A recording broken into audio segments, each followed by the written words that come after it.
This short is mostly known for the final appearance of a character Chuck Jones quietly retired, but buried inside it, an early colour appearance of a pig you definitely know. So this is a review for Toy Trouble, released in 1941. It's the 323rd in the series, and directed by Chuck Jones. You can find this on physical media on the Looney Tunes Mouse Chronicles, the Chuck Jones collection, on both DVD and Blu-ray, though I strongly suggest the Blu-ray because regardless of what you think about these Sniffles shorts, and I know some of you have some strong opinions about it, but the picture quality is incredible on these. In fact, it just shows how much Chuck Jones was actually thinking about the look of his shorts, even though at this stage things were more on the traditional side. But in case you haven't seen this one, because it is under copyright, so I can't show you the full thing here on YouTube, the video will just get blocked. But all that happens here is that Sniffles proudly shows the Bookworm, the toy department of a department store, and they just get into all sorts of shenanigans involving a toy duck, a toy train, various plush dolls. Not really much to it. We get to see a cat at the end, and as I'll point out later on, I just love the designs of these earlier cats. In terms of trivia, this is the third and final appearance of the Bookworm, and really, he's not a substantial character in any way, shape, or form, let's not kid ourselves. I can see why Chuck Jones actually used this character, because it allows Sniffles to bounce off against somebody, but if you look at this short, the Bookworm really isn't needed too much at all. He could have easily been written out. Just a few little tweaks and that's it. So maybe Jones realized this and just decided, oh well, and just made future Sniffles entries, though there's not too many more after this, without the Bookworm, and just focused on other side characters like owls or other mice, that kind of thing. And this is the 8th Sniffles short, by the way, so we're really deep into the series by this point. Now, unfortunately, the original title cards appear to be lost, although there seems to be rumblings that there is an original print on 35mm that's circulating around, but I don't have access to it. A lot of people I know don't have access to it. Could just be a rumour. I don't know. But if you do own it, just share it with Warners, let them preserve it. I don't see the need to hoard it, but anyway, that's another discussion entirely. But what we're going to do is go through this short from start to finish, and I'm going to point out some observations, including one very interesting one involving a certain pig.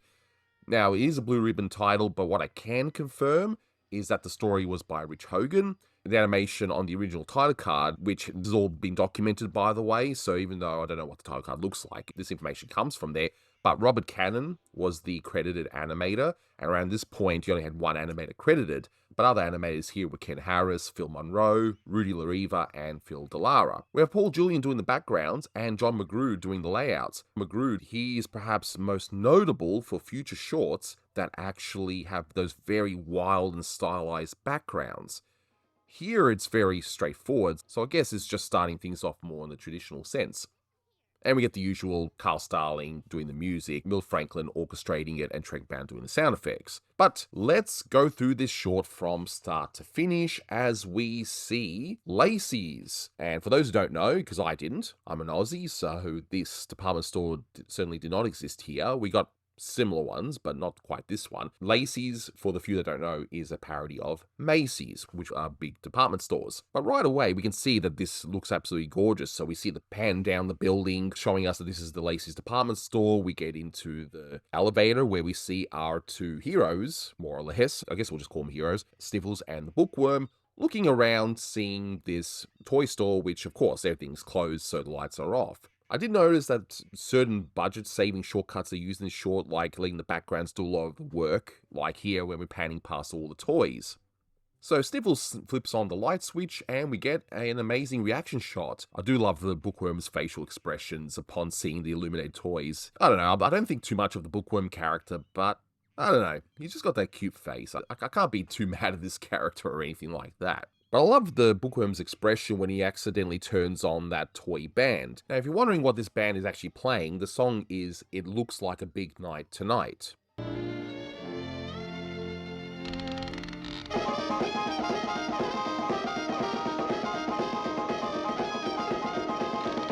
In fact, there's lots of musical puns in here. So Lullaby Broadway shows during the establishing shots. You hear All This in Heaven too when the lights switched on. I mean, it's a beautiful musical pun. We also hear 'Cause My Baby Says It's So. That's when Sniffles warns the bookworm not to touch anything, and later on when we see the cat, it's in an old Dutch garden. But we set the stakes here, as little as they are, but Sniffles says, stick with him so they don't get into trouble. Listen here, you stick with me, and don't touch anything else, or you'll get into trouble. Okay. So they end up splitting apart almost immediately anyway, as we see now the wind-up duck becoming the main running gag. So the bookworm approaches this duck, it switches on, again, love the bookworm expression, and he ends up going into this jack-in-a-box, which for some reason on the side of the jack-in-a-box seems to be like a Japanese sun flag or something. Really interesting. And by the way, the wonderful noise that you hear that this duck actually doing, which is designed by the sound effects guy, Jake Brown,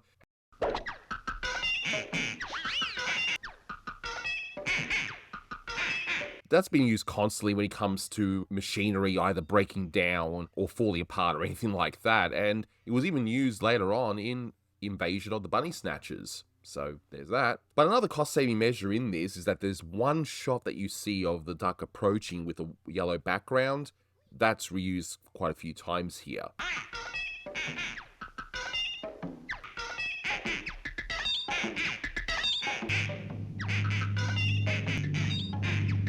Is it a bad thing necessarily? No, not really, but it's something that I definitely noticed. But this duck seems to have taken a life of its own because it starts chasing down Sniffles for whatever reason, and they get into a few minor gags, including one where the two of them are behind books, they stare at each other, and then they go off in their separate directions. The bookworm then ends up going towards a train set that seems to be on display and out in the open, and the duck inadvertently switches it on. For some reason, the bookworm is cute, but not particularly bright. He ends up being chased by this train that's switched on. So we see an attempt at a gag where the train chases the bookworm underneath a bridge, but then somehow the bookworm is behind the train and continues chasing after the train. I get what Jones was going for. He was trying to sort of subvert it, where it's like this bookworm's not particularly bright, so why is he still running? But it doesn't quite work out. What also doesn't work out is the next scene where Sniffles is watching an amusement park toy hit a bell, and I gotta say, the animation of the eyeballs is funny, but this whole scene is just filler. And sometimes in editing, and I know this for a fact when I edit my videos, I know I'm not perfect with this, but you sometimes do have to kill your darlings, and while this animated bit is amusing, it could have easily been cut out. You don't need this. But we get to the scene where we bring our antagonist in here, where it's just, I guess, the store cat, but we get the whole Golly G voice that Sniffles is, of course, known for, voiced as always by Margaret Hill-Tabol, who eventually will not be doing the voice of Sniffles in the later entries, but we'll get to that when we get to that. But we go past this cat, and I mentioned this before, I love these early Chuck Jones cats. There's just something about these designs I absolutely adore. I don't mind the way Jones draws cats later on, but these early cats just have that certain charm to it. But yeah, this cat acts like your classic slow on the uptake villain in certain spots, but here, no, he sees a mouse first. Sniffles goes, oh, it's amazing what they do with machinery. Sniffles then realizes, it's a real cat, and they have a chase scene. Wow! Golly, he sounds like a real life, like cat. Too. But we end up to a bit which gives another major bit of trivia. We see a whole bunch of Porky Pigs. And fun fact, Leon Schlesinger loved Porky Pig, so I guess he would have been thrilled to have the Porky Pig cameo. And there was also a lot of merchandise for Porky Pig around this time as well, so it's also reflecting the fact that these toys or very similar toys existed. But this is actually only the third time you've ever seen Porky Pig in colour in a theatrical short. He appeared twice in colour before, in I Haven't Got a Hat and in Old Glory. So here, we see what is going to end up being the definitive colour design of Porky Pig, with the blue jacket and the red tie. In the comic books and the merchandise around this time, the colours all over the place, because Porky Pig was exclusively a black and white character in the Looney Tunes series, because that series was only in black and white. So we get a scene involving Sniffles pretending to be a toy. The cat's slow in the uptake again. Sniffles tries to sneak over, but the cat actually notices, so what does Sniffles do? He just pretends he's a robot and goes back into the line of toys.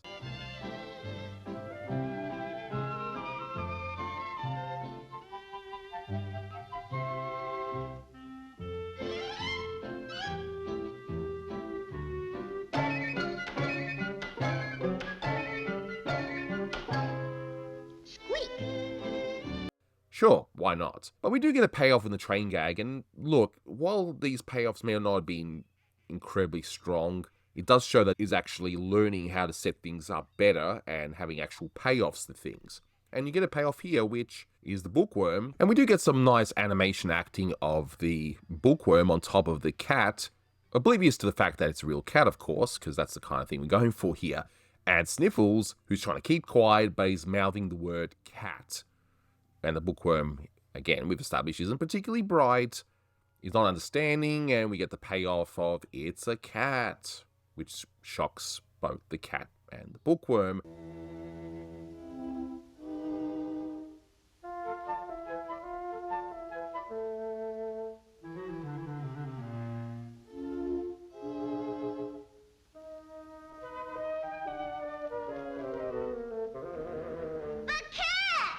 Wonderful reaction animation of the cat looking over at the Bookworm who's waving, but this cat easily deals with Bookworm and puts him in a test tube where we don't see him again until the quote-unquote punchline at the very end. And I've got a few things to say about that. But the chase is on, and this is something that Jones would eventually do in a lot of his shorts where things would start off fairly slowly. And yes, even with Riot and Mike Maltese, this sort of thing happens. Things will start off fairly slow, but then pick up right at the end. So we do get a bit of action here. And this is definitely a more stronger paced entry than some of the earlier Sniffles. But we see that duck approaching again, coming back into the picture. So just like with the train set earlier, we've got another payoff of a setup involving this duck, because really, this duck didn't really need to come back, but it's a nice little payoff, I've got to say. So we get a whole bunch of fast-paced scenes with the cat being knocked around this toy store. If the later Chuck Jones was doing this, it would have been a bit more cynical and the cat might have experienced a bit more pain or whatever, but he ends up hitting the band, ends up going on the train and into a bunch of blocks, which 4 blocks fall on his head saying help. So that's another visual thing, and that's something that Jones would later on use when doing the Roadrunner series. He would have letters showing up saying help or whatever, like in clouds of smoke and that kind of thing. So even earlier on, you can see signs of things to come. Because as the cat goes away, the blocks end up spelling zoom as well. And this duck, I really don't know what this duck's deal is. It's some toy. But he goes past 3 toys, trying to do the whole hitchhiking thing. So this ending's kind of weird. We don't really see what happens to the cat. It just goes into the elevator and that's it. So I'm wondering if there was originally more to this or not. Because it's not a particularly strong ending, because the next part is we see Sniffles and the Bookworm, and the Bookworm is just in that test tube and we just end.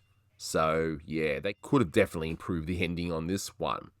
But as for the short itself overall, is this a bad one? I don't think so. I think it's entertaining. It's definitely one of the better Sniffles ones in my opinion, but it also shows that Chuck still had a ways to go on certain things. But you can definitely see signs of what he would end up doing, like the setting up of certain gags that would have a payoff at the end, and the timing overall. This one gets a 6 out of 10, and most of that score really is just about how gorgeous this whole short looks, which, again, as I mentioned earlier, even though the backgrounds are more on the literal side, because this is the Disney version of Chuck Jones we're going through at the moment, it's still very pleasant to look at. So I definitely recommend you guys buying that Blu-ray set, if you haven't, because at least you can marvel at the wonderful picture quality, even if the shorts themselves aren't the most entertaining things in the world. But that will do it for this one. Thank you so much for watching, guys, and until next time, take care.